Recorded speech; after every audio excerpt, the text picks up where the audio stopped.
Good morning everyone, welcome back to my channel, welcome back to a new vlog. আশা করি সবাই খুব ভালো আছেন, সুস্থ আছেন, সেফ আছেন, আর আমরা দুজনও খুবই ভালো আছি।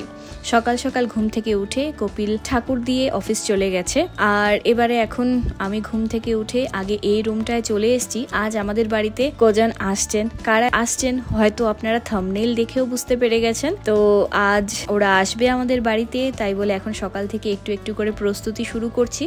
ওদের দেরাদুন এসে পৌঁছতে পৌঁছতে প্রায় বিকেল হয়ে যাবে। তো তার আগে আমি টুকটাক এখন একটু রান্নাবাড়াও করব, বেশি কিছু করব না। মা বলে দিয়েছে খুব একটা বেশি রান্নাবাড়া না করতে, কারণ ওরা প্রত্যেক বছরের মতো এবারও অনেক কিছু নিয়ে আসছে। ওরা এলে তারপর রান্নাবাড়া হবে। যাই হোক, এবার এখন দিনটা আমি এখান থেকে শুরু করছি, আপনারাও ভ্লগটা দেখতে থাকুন।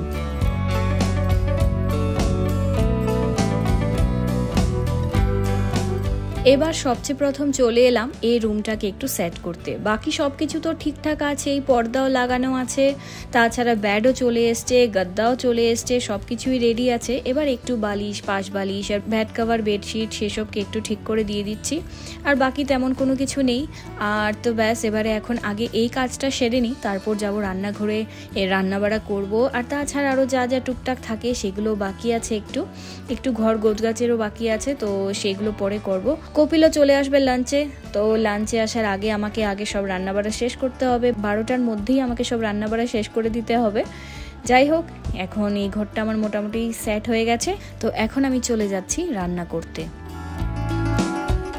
এবার এখন চলে এসেছি রান্নাঘরে। এসে ভাবছি সবচেয়ে প্রথম আগে একদিকে ডাল রান্না করব আর একদিকে একটা নিরামিষ তরকারি রান্না করব। আজ যেহেতু বাড়িতে দাদামা আসছেন বলে আজ পুরোপুরি এখন আমি নিরামিষ রান্না বাড়া করব। কালই আমি রাত একটু চিকেন রান্না করে রেখে দিয়েছিলাম, কারণ দোয়েল বলেছিল ও চিকেন খাবে, ওর জন্য আমি স্পেশাল করে চিকেন রান্না করে রাখবো। তাই বলে আমি চিকেনটা আলাদা করে কালই রান্না করে রেখে দিয়েছি। আর আজ আমি পুরোপুরি নিরামিষ রান্না করছি, আলাদা দাদামার নিরামিষ বাসনে রান্না হচ্ছে। এটা কিন্তু আমাদের নর্মাল আমরা যেগুলোয় রান্না করি সেগুলোতে রান্না করছি না, সব কিছু দাদামার আলাদা করে নিরামিষ রান্না বাড়ার সব বাসন আছে, তো সেগুলোই আমি বের করে এখন একটা নিরামিষ তরকারি বানাচ্ছি। শুকনো করে এই সব সবজি দিয়ে, মটরশুঁটি, আলু, মিষ্টি কুমড়ো আর পেঁপে, এই সবজিগুলো ঘরে ছিল, তো সেইগুলো দিয়ে আমি এখন তরকারি বানিয়ে নিচ্ছি একটা। সাথে হয়ে আমি এখানে মুগ ডাল বানিয়েছি, যেহেতু দাদামা মুগ ডাল খান, তো এখানে আমি মুগ ডালও বানিয়ে নিয়েছি। এবার আমার তরকারিটা হয়ে যাক, তত সময় আরো আমার টুকটাক যা বাকি কাজ আছে সেগুলো সেরে নিই। এদিকে আমার রান্না এখনো হয়নি, কপিল চলে এসছে। সত্যি অনেকটাই বেজে গেছিল আমার, সকাল থেকে একটু ঘর গোছগাছ করা সব কিছু করে আমার আজ একটু বেশ লেট হয়ে গেছে। তবে খুব একটা চাপ নেই, আজকে কপিল একটু ফ্রি আছে। তো এইদিকে আসার সময় আরো কতটা গাছ নিয়ে এসছে, নার্সারিতে ঢুকে আরো কতগুলো গাছ নিয়ে এসছে। এতটা গাছ রয়েছে, তারপরও আর গাছের শখ আর মিটছে না। তো এখানে আরো কতটা গাছ নিয়ে এসছে, আর গাছগুলোকে কিন্তু বিরাটভাবে যত্ন নিতে হয়।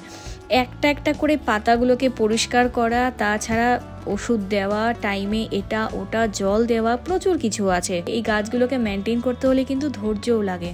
যাই হোক, কপিল ওখানেই রয়েছে, আমি আমার কাজগুলো সব করে নিচ্ছি। তত সময় আমার রান্না এখন মোটামুটি কমপ্লিট হয়ে গেছে। এখানটার মধ্যে রয়েছে মুগ ডাল, আগেও একবার দেখিয়েছিলাম, তো এখানে মুগ ডাল রয়েছে।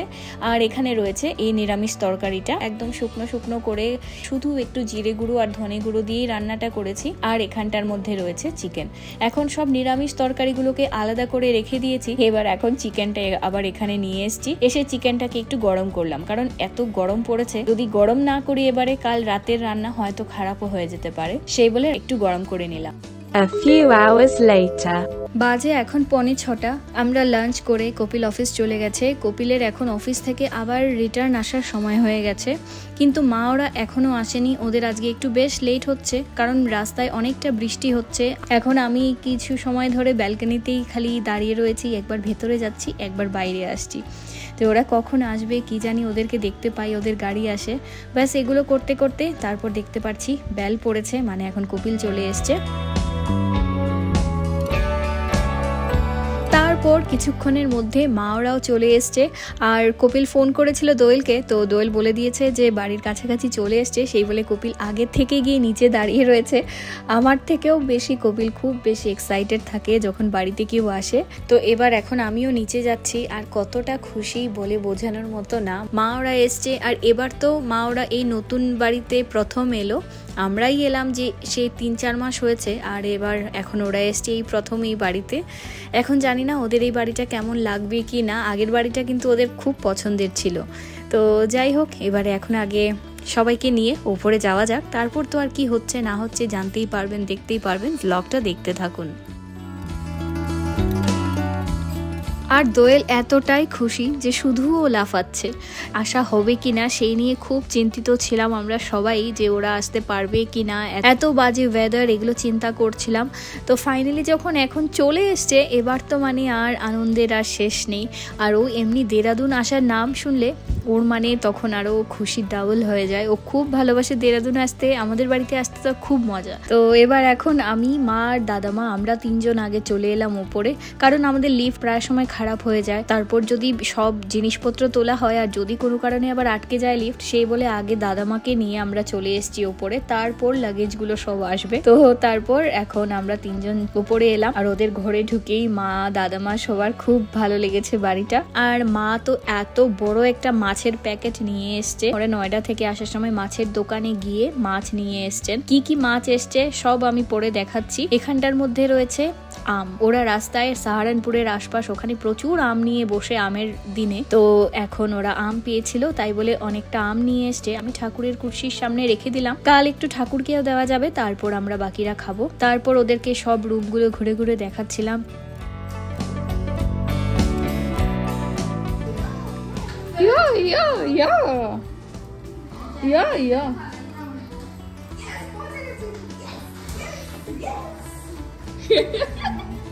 এখন বাজে পুরো 7টা, কিন্তু আমাদের এখনো সন্ধে হয়নি। অন্য দিন হলে এই সময়টায় পুরো রোদ থাকে। আজ ওয়েদারটা খুব বাজে, একদম মেঘলা একটা বাজে ওয়েদার হয়ে রয়েছে, সে বলে যেন একটু মনে হচ্ছে সন্ধে হয়েই যাচ্ছে। তবে মাত্র বাজে শুধু 7টা, আমাদের সন্ধে হওয়ার আরও 45 মিনিটসের মতো বাকি, অনেক লেটে সন্ধে হয়। তো এবার এখন বাড়িতে আসার পর সবাইকে ফোন করে জানানো হচ্ছে যে আমরা এসে বাড়িতে পৌঁছে গেছি। আর এটা দোয়েলেরই দায়িত্ব থাকে, ও সবাইকে ফোন করে করে জানায়। তো যাই হোক, আর এদিকে তো সাথে হয়ে শুধু আবার নাচছে, এসে গেছি এসে গেছি, ইয়েস ইয়েস ইয়েস একটাই কথা বলে যাচ্ছে খুশিতে। এবার এখন ওরা ফ্রেশ ট্রেশ হবে, আর সাথে হয়ে এখানটার মধ্যে এই দেখুন, এখানে আমার বড় পিসি মানে পিসিমণি, বড় পিসির বাড়ি থেকে নিয়ে এসছেন ওরা। আমাদের এখানে দেরাদুনে এই ধনে পাতাটা কিন্তু পাওয়া যায় না, আমরা সিলেটিতে বলি বিলাতি ধনিয়া, তো এই ধনিয়াটা পাওয়া যায় না, সেই বলে পিসিমণি ওরা 2টো গ্লাসে করে দিয়ে দিয়েছে। আর বাকি জিনিসগুলো এখন সব বাবা আর কপিল নিয়ে নিয়ে আসছে। এখন পর্যন্ত লিফট ঠিকঠাক চলছে, ব্যাস এটাই খুব বড় টেনশন ছিল, কারণ গতকাল অবধি, আজ সকাল অবধি আমাদের লিফট নষ্ট ছিল, আর দুপুরবেলা এসে ঠিক করে দিয়ে গেছে। তো একটু খুব টেনশনে ছিলাম, দাদামাকে নিয়েই মেইন টেনশনটা, যে উনি বুড়ো মানুষ আর 4th ফ্লোর ওঠাটা ওনার জন্য অনেকটাই কষ্ট হয়ে যাবে। যাই হোক, ভালোভাবে এসে এখন উঠে গেছেন, আর কোনো চিন্তা নেই। এবার এখন ওরা একটু ফ্রেশ ট্রেশ হয়ে যাক, তারপর কিছু খাওয়া দাওয়া হবে, সন্ধ্যের চা খাওয়া হবে।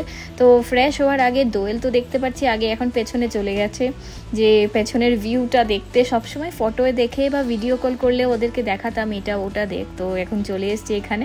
বাস আমি দোয়েল অনেক সময় এখানটায় দাঁড়িয়ে রয়েছিলাম, একটু গল্পগুজব করলাম। আর সবচেয়ে বড় একটা ব্যাপার হয়েছে যে এত বৃষ্টি হয়েছিল, ওরা যখন দিল্লি টু দেরাদুন আসে ওদের সব কাপড় ভিজে গেছে। ভালো করে কভার করে নি লাগেজগুলো উপরে ছিল, পুরো সব কাপড় ভিজে গেছে। এখন ওদের মানে পরার কাপড় নেই, এরকম অবস্থা। প্রচুর নষ্ট হয়েছে, কাপড় চোপড় প্রচুর নষ্ট হয়েছে। ভালো ভালো শাড়ির থেকে অন্য শাড়িতে রং লেগেছে, বাবার শার্টে রং লেগেছে, মানে প্রচুর খারাপ হয়েছে কাপড়গুলো। তাছাড়া তো দেখতেই পাচ্ছেন এখানে মা বসেছে সব জিনিস নিয়ে, সব জিনিসগুলো কিন্তু জল পড়েছে প্রায় জিনিসে, হয়তো দেখতে পাচ্ছেন পেপারগুলো ভিজে ভিজে রয়েছে। ওরা পেপারগুলো নিয়ে এসেছিল, তো সেগুলো ভিজে গেছে। তো সব জিনিসগুলোকে খুলে খুলে প্যাকেট থেকে এখন রাখা হচ্ছে। এখানে সব শিলচর আর গুয়াহাটি থেকে এসছে। এই লেবুটা আমার মামার বাড়ির গাছের লেবু, তাই মা আলাদা করে নিয়ে এসছে লেবুটা। কচু, ঝিঙে, তাছাড়া কাকরুল, কাঁঠাল বিচি, অনেক কিছুই আছে এখানটার মধ্যে। দাদামার বাড়ির গাছের লঙ্কা, কচুর লতি, পটল, ডাঁটা শাক, তাছাড়া আরো অনেক কিছু। আমি সব কিছুর নামও এখন ভুলে গেছি যে কি কি এসছিল জানি। তো একটা একটা করে সব জিনিস বেরোচ্ছে, বের করে ঠিক করে এখন নিচে রাখা হচ্ছে যাতে আর নষ্ট না হয়, কারণ জল লেগে গেছে তো হয়তো নষ্ট হয়ে যেতে পারে। আর এখানটার মধ্যে এখন সব মাছগুলোকে আমরা বের করে করে রাখছি। মাছগুলো অবশ্য আজকেরই কেনা, তাও বের করে ভালো করে ধুয়ে তারপর ফ্রিজে রেখে দেওয়া হবে আর অল্প অল্প করে বের করে খাওয়া হবে। আমাদের এখানে মাছ একদমই ভালো পাওয়া যায় না, কিন্তু আমিও যখন নয়ডা গেছিলাম তখন কিন্তু প্রচুর মাছ আমরা কিনে নিয়ে এসেছিলাম। আর এবার ওই দোকান থেকেই মা ওরাও এবার নিয়ে এসছে, তো ইলিশ মাছ এসছে এখানে।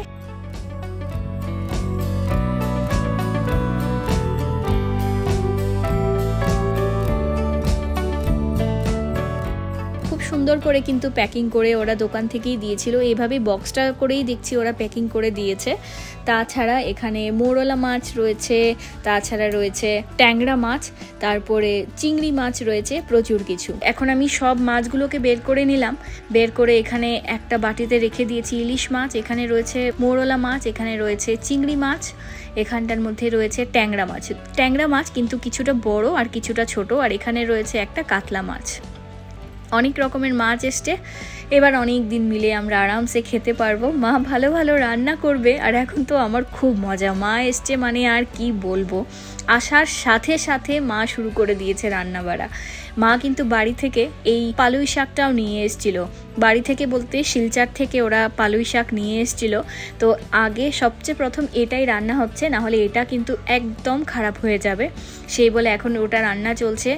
আর তারপর এখানে আলু আর কাঁকরুল দিয়ে ভাজাও হয়ে গেছে, যেহেতু কাঁকরুল এসছে বাড়িতে, আলু কাঁকরুলের ভাজা হয়ে গেছে। এখন হচ্ছে ইলিশ মাছ ভাজা, তো বুঝতেই পারছেন দারুণ খাওয়া দাওয়া। তো আজকের ব্লগটা আমি এখন এখানেই এন্ড করে দিচ্ছি। যদি কিছু ভালো লাগে অবশ্যই লাইক শেয়ার সাবস্ক্রাইব করে দেবেন। দেখা হবে নেক্সট ভিডিওতেই। Till then take care, bye by.